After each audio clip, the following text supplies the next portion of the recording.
Good morning, good afternoon, good evening, you lovely people, whichever one it is for you. Welcome back to Lilywhite Lane. I hope that you're all having a really good Monday and start to your week. Where to start, man?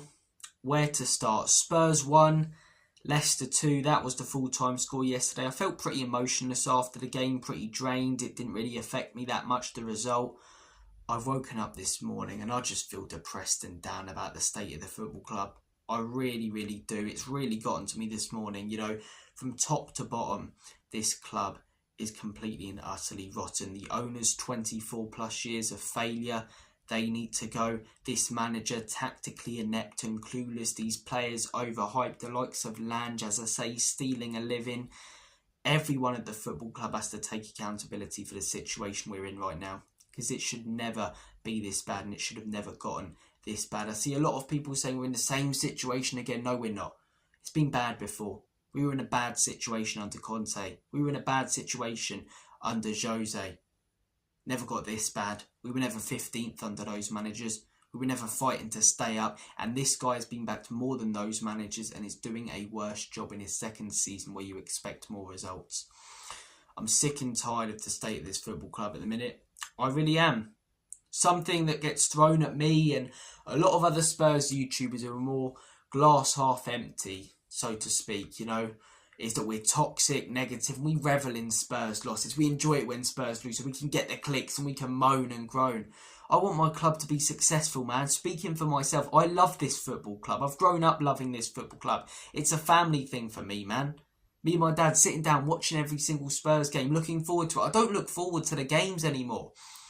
I don't have that excitement on a Spurs match day with my dad coming in with the Alexa blasting Glory, Glory, Tottenham Hotspur or something. There's not that excitement. It's Spurs are on today. Should we watch it? Yeah, we'll watch it because it's Spurs. I just feel I've lost that real passion at the minute for the football club. I don't revel in these losses. I don't enjoy it when we lose. I don't care if it gives me more clicks. I want this football club to be successful. And in the short term, I can't see it. And more worryingly, in the long term, I can't see it, man. I feel so drained. I feel so down about this football club. I don't look forward to games anymore. The club's rotten from top to bottom. The fan base, as I say, constantly arguing with each other. Everything about this club at the minute is a joke. I've wrote down a few bullet points I want to go through in today's video. The first one, relegation battle.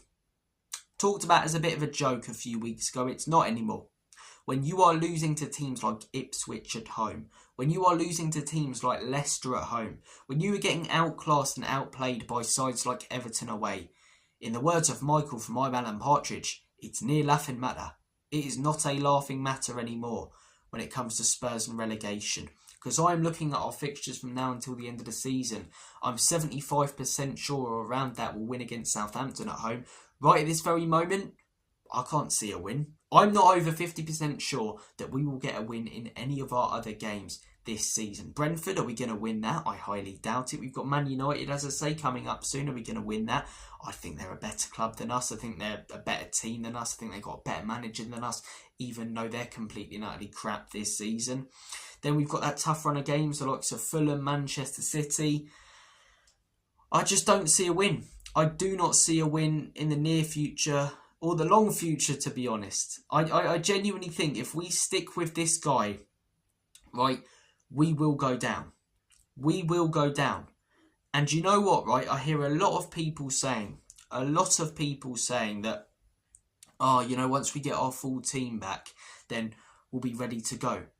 I don't think we'll have our full team back at any point this season, because what he'll do is he'll overplay the players that we have now. He did it with Solanke. We pick up a few injuries. Solanke starts every single game. He won't rotate. He will play the same players over and over again. And then when a few players come back, like Mickey van der Ven, like Christian Romero, maybe a Sonny gets injured. Maybe Pape Matar pulls up with a hamstring. Maybe Porro gets injured because he's been playing countless times. It happened to Spence starting game after game after game. I'm surprised Archie Gray hasn't picked up an injury. This injury crisis isn't going to suddenly end. We have everyone back and we're raring to go, because he's overplaying players in a system that demands so much, especially out of defenders. When we get players back, we'll be losing others as well. So it will balance out the scales. This relegation battle is not a joke. And as I say, I repeat, if we keep this guy, I genuinely think we will go down. Genuinely. Because where is the next win going to come from? What are we on right now? 24 points, right? You're thinking, how many do you need to stay up? Probably 34, 35. Do I see us getting that many? I'm really not sure I do. I'm really not sure I do. The club is just an absolute mess. This relegation battle is no joke, as I say. If Ipswich, if Everton look like they're starting a run, but if Ipswich, Leicester, one of those two clubs can really start putting a run together, we're not capable of doing that. We are not capable of doing that. This relegation battle is no joke. And one of the main men to blame for this is Ange Postecoglou. I want to talk about this. This guy has to go. Yes, the owners are pathetic, but I've seen a lot of Spurs fans, I've seen a lot of people saying sack Ange and we'll be in the same situation we are here and in the past. Hang on a second. It got bad under Conte, it got bad under Jose, fighting to get into Europe 7th, 8th. It never got this bad. We haven't been in this situation before, and I don't think with the new manager we would be in this situation again. It's never gotten this bad since the 90s. It hasn't since I've been watching Spurs, since I've been supporting Spurs, since I've been born. 15th in the league, fighting to stay up, getting outplayed, as I say, by the likes of Leicester, Everton, Ipswich. This manager is not good enough. Who's the reason we're not winning league titles right now? Who's the reason we're not winning trophies? Enic And Levy, 24 years, 1 trophy. But I'm sorry, this guy has been backed more than most managers at this football club over the last few years and is doing a far worse job with a better squad. He mismanages his squad. He's causing a lot of these injuries. For example, bringing back Van der Ven and Romero when they clearly weren't fit against Chelsea. The tactics are clueless yet again yesterday, inverting the fullbacks when it's constantly not working, as I say, because you're not playing to your player strengths. The persistence with the high line without quick defensive players, playing without a number 6 to cover the centre-backs. It leaves you so open defensively, and it doesn't matter if you score 1 or 2 in a game. You'll likely not pick up all 3 points because of the opportunities that you'll give to your opponents. It doesn't matter if those opponents are Liverpool. It doesn't matter if those opponents are Southampton, Ipswich, Leicester. Opposition will get chances against Spurs, and if they take them, they win. It's as simple as that. This guy, as I say, criticised fans at the end of last season, said the foundations are fragile, talked about winning mentality. Some of his biggest backers talked about his winning mentality. Then he's coming out this season with comments such as, I'm okay with conceding goals. Coming out before games saying, as long as we're entertaining, that's what it's all about. Winning mentality, yeah? That's a winning mentality, is it? Okay. Of course. Conte and Jose, they had winning mentality. They demanded experienced players.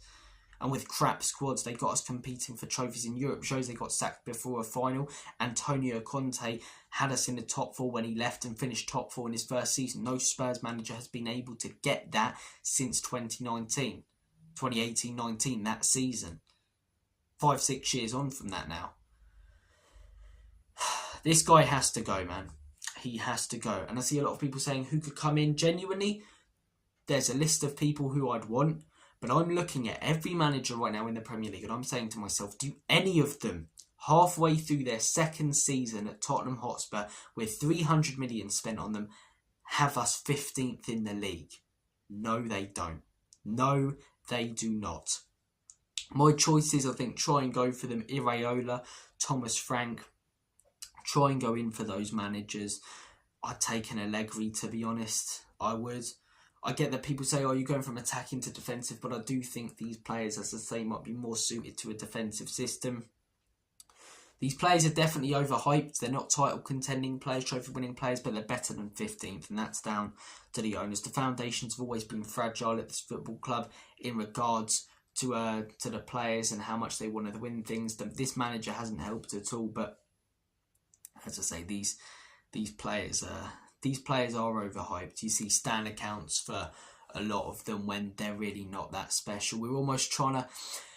I say it a lot now, right? My generation tries to turn people like Taylor Swift into superstars, even though they're not, because they want that Elvis, they want that Michael Jackson, they want that star to have. They want that idol. I feel like that's what our fans are like, you know, hearing stories, people from my generation, about Gaza, about Hoddle, about these classy players that we've had in the past, Klinsmann, Modric, Bale, for those that didn't see them play. And we're trying to say, yeah, this guy's special. Pape Matar Sarr is special. Kulusevski is special. Don't get me wrong, they're good players, but they are not special, and we are overhyping these players. We are hugely overhyping these players. Look, talked about Ange, talked about the players. The biggest problem at this football club, the reason we are not winning any trophies, Enic And Levy. I've been Enic And Levy out for years. Oh, Robbie, you don't protest. There are various ways to do. Protesting doesn't necessarily mean outside the stadium screaming Enic And Levy out. I don't go to games, as I say. I don't give any money to the club. Oh, you're wearing a Spurs shirt. There's other ways other than the club shop. I'm not going to out myself right now and get myself in trouble. I boycott. I don't give any money to these owners because I don't want to facilitate what they're doing to my football club. I don't. I really, really don't. It makes me physically sick. I've done everything I can over the last few years to promote protests on the channel. I say Enic And Levy Out at the end of every video. I talk about the owners every time we lose being the biggest problem. And it looks like certain fans are finally starting to cotton onto that. We need the big channels to really go through it. Obviously, the likes of Stel Bryan have been going at it for years. But we need someone like an Expressions, an Abby Summers, you know, someone like that. Jamie O'Hara even, whether you like him or not. Someone with a lot of voice in the mainstream media, more so, to come out and really go full on Enic And Levy Out. But will they? I doubt it. They want to keep their sponsorship deals. They want to do their occasional show at the ground.